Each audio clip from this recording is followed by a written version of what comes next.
Virginia. Aye.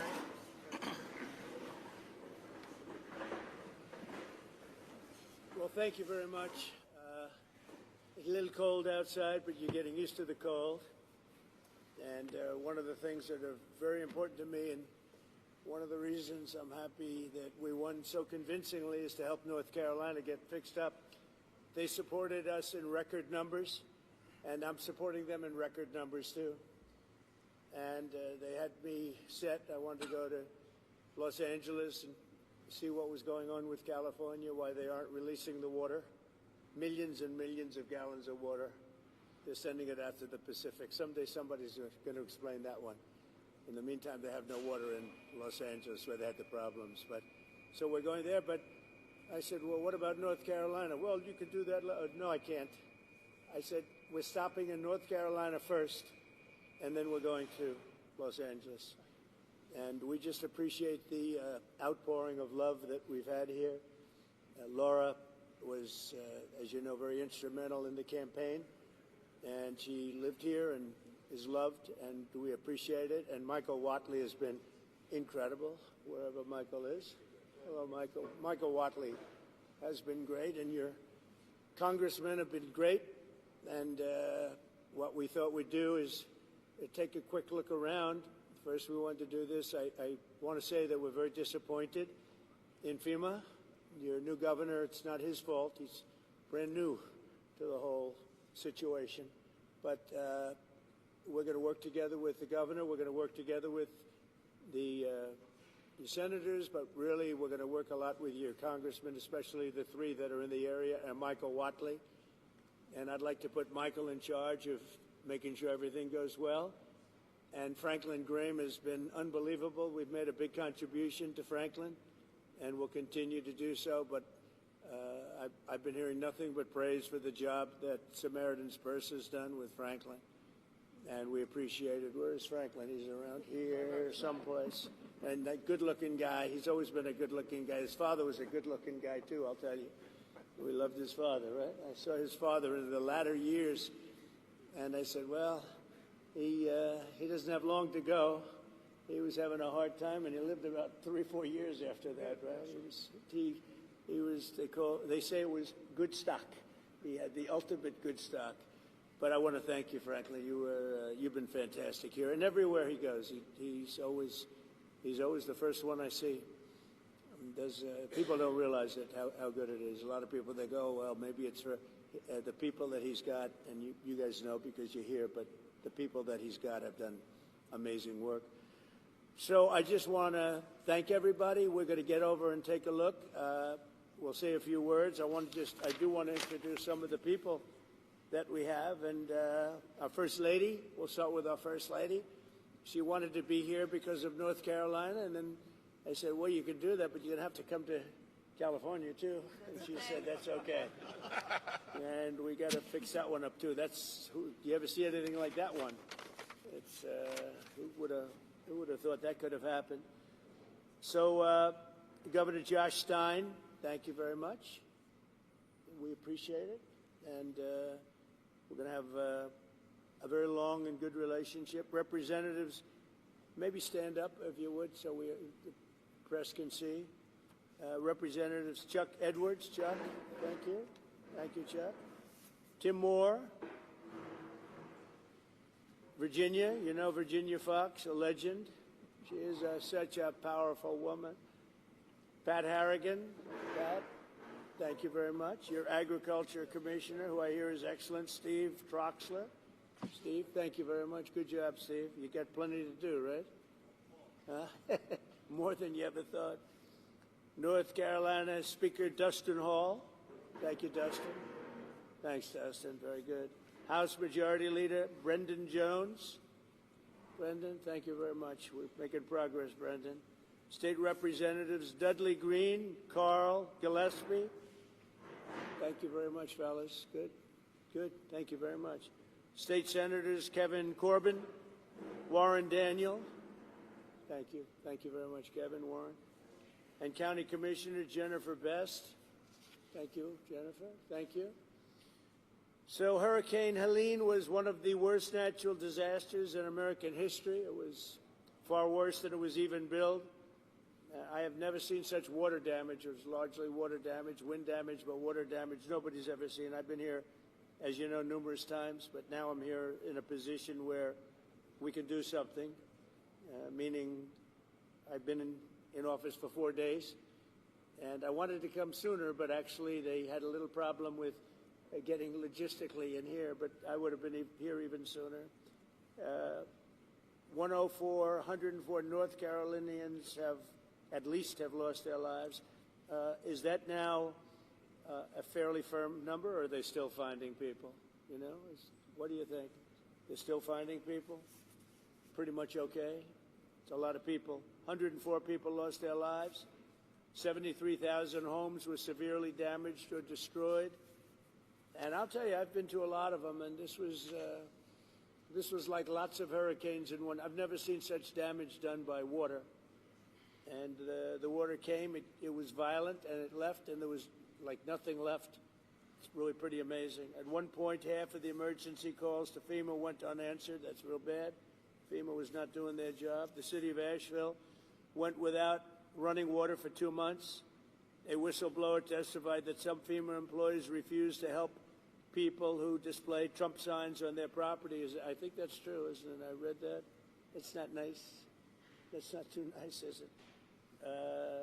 But whoever those property people were, thank you very much. Michael, is that true? That's not good, huh? About the property owners you put a Trump sign on and they wouldn't help? FEMA. Earlier this year, FEMA kicked 2,000 North Carolinians out of their temporary housing into below freezing temperatures. What was that all about? Is that, you know about that? What happened? Tell me. We had an incompetent administration under Biden, and we had a disaster, and we call it the disaster after the disaster. That was the FEMA response. You had nothing but disaster since then. It doesn't matter at this point. Biden did a bad job. Some residents still don't have hot water, drinking water, or anything else, and many of them don't have quarters. They don't have anything. They got a stipend for what they lost, and we're going to take care of it. This is totally unacceptable, and I'll be taking strong action to get North Carolina the support that you need to quickly recover and rebuild. We're working on it very hard, and I think if Michael Whatley does half as good a job for North Carolina as he did for my campaign, we'll be very happy. Him and Laura were a very powerful team. So you think you can handle it, Michael? I don't know. I'm not sure, Michael. I think this is maybe in many ways easier, okay? Maybe easier. But you're going to lead the team. Do you want to say who the congressmen are that you want to appoint? Do you want to introduce them? We have Virginia Fox and Chuck Edwards and Tim Moore, whose districts encompass the area. And they are the districts that were most severely impacted, right? You were affected then, Virginia? Yes, lost my own driveway. Really? No. I'll also be signing an executive order to begin the process of fundamentally reforming and overhauling FEMA, or maybe getting rid of FEMA. I think, frankly, FEMA is not good. I think when you have a problem like this, I think you want to go and, whether it's a Democrat or Republican governor, you want to use your state to fix it and not waste time calling FEMA, and then FEMA gets here and they don't know the area, they've never been to the area, and they want to give you rules that you've never heard about. They want to bring people that aren't as good as the people you already have. And FEMA's turned out to be a disaster. And you could go back a long way. You could go back to Louisiana. You could go back to some of the things that took place in Texas. It turns out to be the state that ends up doing the work. It just complicates it. I think we're going to recommend that FEMA go away. And we pay directly. We pay a percentage to the state. But the state should fix this. If the state did this from the beginning, it would have been a lot better situation. I think you guys agree with that, right? So I just want to say that Asheville, I know it well. It's a great place, and we're going to have it be a great place again. That was the one that was most severely affected.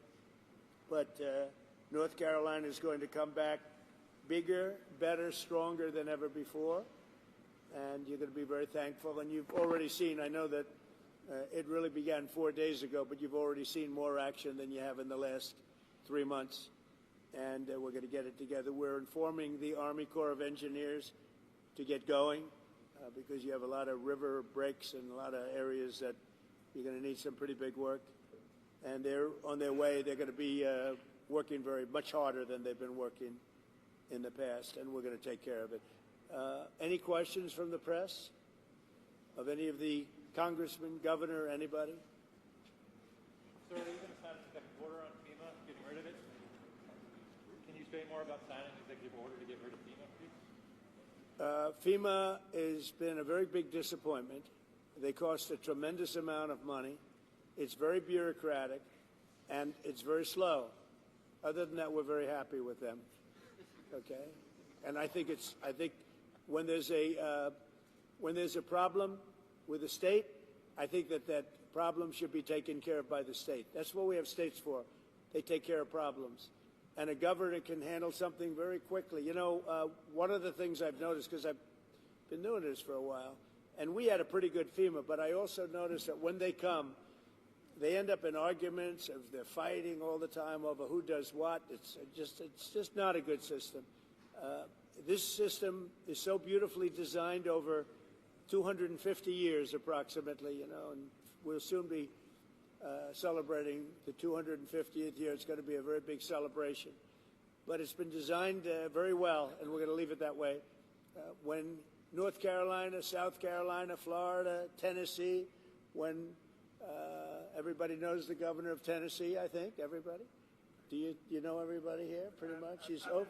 I never thought of it, but you're right over the ridge, Right right? over the So you're here to help. That's great. The people in this region, including Tennessee, the people of Appalachia, are grateful that you are here and that you haven't forgotten it. And that there are other disasters, but this one was enormous for both North Carolina and Tennessee. So thank you. You know, I've seen a lot of disasters, and when I came here right after, the day after. And when I came here, I couldn't believe it, actually. I couldn't believe the damage. And I've seen a lot of them. This was more like a tornado than it was what we witnessed. So we're going to get it very much taken care of. Good job. That's nice that you came. And so you call it you're right over the ridge, right, Tennessee? Over the ridge, yes. I like Tennessee too. Let's see, where did I get more votes, Tennessee or North Carolina? I hate to tell you, North Carolina, it was Tennessee. There's one of the counties in this disaster that had 88% for you. So 88%, yeah. No, it's the people are just incredible people. Yeah. So, do you have any questions, press? Mr. President, you talked about conditions being placed on aid to California, voter ID, and the like. Are there any conditions that you're going to put on aid to North Carolina? We're going to do a lot for North Carolina. You know, they've been very slow. I don't know why it's been so bad. This has been one of the worst I've seen. Katrina, of course, you know, was something that obviously that was a long time ago. That was not good. But this has been very slow. I don't know if that was for political reasons because they lost the state. You know, Biden lost the state. Maybe he felt he doesn't care. Maybe there were other reasons. I don't know. But this has been very slow. By any standard, this has been very slow. And we're gonna make up for lost time. No conditions you're going to push for aid. Well, in California, I have a condition. In California, we want them to have voter ID so the people have a voice, because right now the people don't have a voice because you don't know who's voting, and it's very corrupt. And we also want them to release the water. If they released the water, they wouldn't have had a problem. If they released the water when I told them to, because I told them to do it 7 years ago, if they would have done it, you wouldn't have had the problem that you had. You might not have even had a fire. So, but here I don't have that. It's a different thing. You got hit by a storm. The people are incredible. They worked really well. Franklin was fantastic, and other groups. By the way, other groups came in that were also fantastic, and other states came in. Tennessee and a couple of others came in, and they really helped. That's the way it's supposed to be. No, this is a different kind of a thing. Mr. President, have you decided how much funding you would allocate for disaster relief in North Carolina? About what? Have you decided how much funding you would allocate for disaster relief? I haven't. I have to see what it is. Are you disappointed that Senator Schiff hasn't joined you on this trip? It's reported he invited Senator Schiff to join you on this trip and he was too busy. Are you disappointed? I don't know. I was told that Schiff was going to travel with us to California. I wasn't thrilled, to be honest with you. And I saw him last night on television. It looks like he got hit with a baseball bat or something. What happened to him? Something happened to him. It looked like he got hit. It looked like he got beat around. But I'll ask Caroline to find out what happened to him. No, if he wanted to come out, I would have done that. But I don't know. Somebody said that he wanted to come on the plane, but I think he's staying back for the votes. There's some pretty good votes going on. Yeah. Mr. President, what is your timeline for getting rid of FEMA? For this one. You just talked about possibly getting rid of FEMA. What timeline are you looking at, and how would you do that? Well, we're looking here. Here, you're talking about. To start, we're going to start immediately. Timeline, and to finish, it's going to be a period of time. You know, people are also rebuilding their houses. How long does it take to build a house, right? It takes some time. And I want them to build houses bigger, better, nicer than they had before, so they can have, at least they get something out of this disaster. This was a real disaster. No, timeline will be fast. In terms of infrastructure, I think very fast. I want to thank Elon, because Elon was able to get us communication systems, as you know, Starlink. We had no communication. The first day I got here, I was asked by one of the people, one of the really great representatives, professionals, that is there any way you could get Starlink here, because they had no communication whatsoever. And I called up Elon Musk, and he had, you know, hundreds of units brought here, brought immediately. And it's hard to get. They couldn't get them before. And that made a lot of difference. I think it saved a lot of lives, actually. Yeah. Infrastructure-wise, we'll do it quickly. Sir, can you just talk about how long you think it might take to get rid of FEMA? What's the timeline on that? If you're going to roll it back? Yeah, I would say, look, as far as I'm concerned, I'm not really thinking about FEMA right now here. I'm thinking about Michael Watley, and I'm thinking about the 3 Congress people that you just heard from, and also the other people in Congress, and they'll be working with the governor. They'll be working with the governor, so that's what I see. Change the subject real quickly. The Lakin Riley Act was signed by Speaker Johnson yesterday. Right. When do you anticipate to sign that into Well, office? we're honored by that. Lakin Riley, I was there at the time, and we had a big meeting with the parents right after that horrible thing took place. And we have an act. You all know what that act represents. And it was a bipartisan bill. Many Democrats signed onto it. That's something that is a tribute to Lakin, a beautiful young lady who was killed viciously by an illegal alien. And we passed a very powerful bill, and it was just approved, and we'll have a ceremony sometime very shortly. I'll be signing it. In other words, if you're asking, I will definitely be signing it. Okay? Yeah. Mr. President, the security detail for Anthony Fauci was terminated last night, and I'm wondering if you have any comment on that. About what? The security detail for Anthony Fauci was terminated last night, sir. Do you have a comment? No, I think, you know, when you work for government, at some point your security detail comes off. And, you know, you can't have them forever. So I think it's very standard. If it would be for somebody else, you wouldn't be asking the question. The question is very fair. But, you know, you work for government. We took some off, other people too. But you can't have a security detail for the rest of your life because you work for government. Yeah, we'll see what happens. Would you feel partially responsible if something would happen to, say, Dr. Fauci No. or John Bolton? No. You know, they all made a lot of money. They can hire their own security, too. All the people you're talking about, they can go out. I can give them some good numbers of very good security people. They can hire their own security. They all made a lot of money. Fauci made a lot of money. They all did. So if they, you know, felt that strongly, I think that certainly I would not take responsibility. Now, North Carolina is a state that relies on trade and manufacturing. Are you going to have an announcement on new tariffs coming soon? Is there a timeline now? Yeah, the tariffs are going to make our country rich. We're going to be a rich, rich country very soon. Tariffs are going to make it rich, and competence. We have common sense, competence, and tariffs. The word tariff is one of the most beautiful words in the dictionary. Now, Jonathan Reynolds, the business secretary of the United Kingdom, said that there's an even trade between the U.S. and the U.K., so they shouldn't have tariffs. Does trade imbalances or a balanced trade affect tariffs and your decisions? Yeah, unbalanced and balance, and also deficits. Like with Canada, we lose $200 billion a year with Canada. That's because we allow them to make cars. We allow them to take lumber. We don't need their cars. We don't need their lumber. We don't need their food products, because we make the same products right on the other side of the border. It's sort of crazy. So we've just allowed that, bad management has allowed it over the last 4 years in particular to become very imbalanced. And I said I call him Governor Trudeau, but he's Prime Minister Trudeau when he was Prime Minister. I asked him, why would we do that? Why? And he was unable to give me an answer. He said, I don't know. And I said, do you think it's fair that we're paying $200 billion to keep Canada going? And what would happen, I asked him, what would happen if we didn't do that, if we didn't subsidize Canada? He said, we'd be a failed nation. And I said, then you should be a state. Because why are we paying all of that money to Canada when, we could use it ourselves, right? So we take care of their military. We're going to order about 40 Coast Guard big icebreakers, big ones. And all of a sudden, Canada wants a piece of the deal. They say, why are we doing that? I mean, I like doing that if they're a state, but I don't like doing that if they're a nation. Also, they've been very nasty to us on trade. Historically, Canada has been very, very bad to us, very unfair to us on trade. So we'll see how it all works out. The United Kingdom I might would be a love better to see spot. Canada be the 51st state.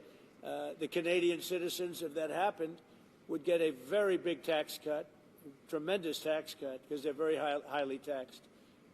And you wouldn't have to worry about military. You wouldn't have to worry about many of the things. You'd have better health coverage. You'd have much better health coverage. So I think the people of Canada would like it, if it's explained. But just to start off, they'd have a massive tax cut, and they'd have a lot more business, because then we'd let business go to Canada routinely, and there'd be no tariffs. If we did that, there'd be no tariffs. The United Kingdom might be in a better spot then. Reverend Franklin Graham has been a great asset to the state. Talk a little bit about the way Samaritan Purse has helped North Carolina. Yeah, say once again, the first Reverend Franklin Graham has been a big part of Samaritan Purse and their aid to North Carolina. Just want to get your thoughts Well, on that. Franklin Graham has been a big asset to the state. His father was a big asset to the state, to the country, both of them. I just think this. I think Franklin and other people that are doing what Franklin have done, but I've known Franklin so long. He was at the inauguration. He made a speech, beautiful prayer. He does a great job. And we made a big donation, and it was money well spent. Sometimes you make donations, it's not well spent. He's done a great job here. He's done a really great job. So I want to thank you. We're going to the site now, and one of the sites, and I think for those that haven't seen it, you won't even believe it. But not enough work was done. We'll get it done fast. And I can speak for the Republican congressman. We're going to knock it out, right? We're going to knock it out. And I think we take it very personally, because North Carolina was very unfairly treated. Very, very unfairly treated. And it was obvious. It was too obvious. And we're going to make up for lost time. So thank you to the people of North Carolina. Thank you, everybody.